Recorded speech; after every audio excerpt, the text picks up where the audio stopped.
आदरणीय किसान साथियों, नमस्कार। फार्म एंड फार्मिंग 2020 के इस चैनल में हमें कमेंट बॉक्स में अलग अलग किसान साथियों के अनुरोध आ रहे थे कि आप रबी सीजन की किसी अच्छी गेहूं की वैरायटी के बारे में डालें। आज हम आपके साथ लेकर आए हैं DBW 187, जो पिछले 2 वर्षों से हमारे करनाल के जौ और गेहूं अनुसंधान केंद्र द्वारा जारी की गई है कि विस्तृत जानकारी लेकर आए हैं।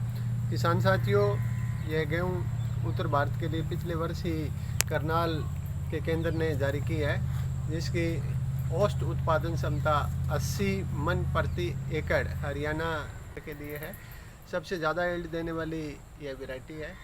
इसके अतिरिक्त कुछ सीमित क्षेत्रों में इसका उत्पादन 100 मन से भी ज़्यादा किसानों ने दिया है। मैं इसके बारे में थोड़ा सा आपको विस्तृत जानकारी दूं। यह 31 अक्टूबर से पूर्व बोई जाने वाली किस्म है। 25 अक्टूबर से लेकर 31 अक्टूबर के मध्य इसको बोया जा सकता है। अच्छे उत्पादन के लिए ज़रूरी है, यदि इसको नवंबर के पहले सप्ताह तक यदि बोया जाएगा तो इसके उत्पादन पर विपरीत प्रभाव पड़ना शुरू हो जाएगा।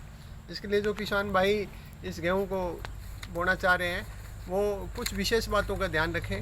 यह सबसे पहली बात, बहुत ही अगेती किस्म है। सबसे ज़्यादा उत्पादन देने वाली गेहूं की ये वैरायटी है।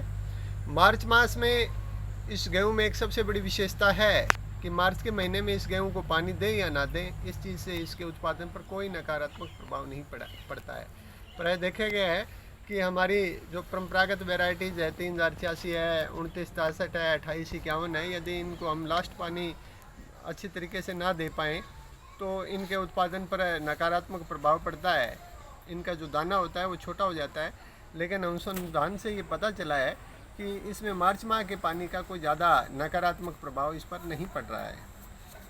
इसके अलावा यह नेमोटेड से सेंसिटिव वैरायटी मानी गई है, क्योंकि जिन किस्मों को अगेती बो दिया जाता है उनमें पीलापन का रोग आने की संभावना लगभग समाप्त हो जाती है। इसके लिए सामान्य सिंचाई की आवश्यकता होती है। और मैं यहाँ एक ज़रूरी बात बताता हूँ कि आदमपुर और इसके आसपास के क्षेत्र में इस गेहूं को जब ट्रायल के तौर पर पिछले वर्ष जब बोया गया था तो इसके उत्पादन क्षमता 60 से 65 मन प्रति एकड़ आंकी गई है।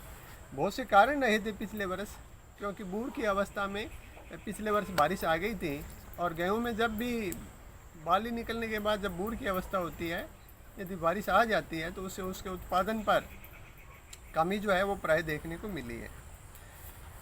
विशेष बात यह है कि यह हमारी प्रचलित 2963 और 3086 के मुकाबले थोड़ी सी आगे है। इसलिए हमने इस गेहूं के बारे में जो जानकारी है वो करनाल से प्राप्त किया है। इसके अतिरिक्त हमें एक विशेष आभार व्यक्त करें हम श्री सुधीर जी अग्रवाल, जो मथुरा उत्तर प्रदेश के बरोखा गांव से हैं।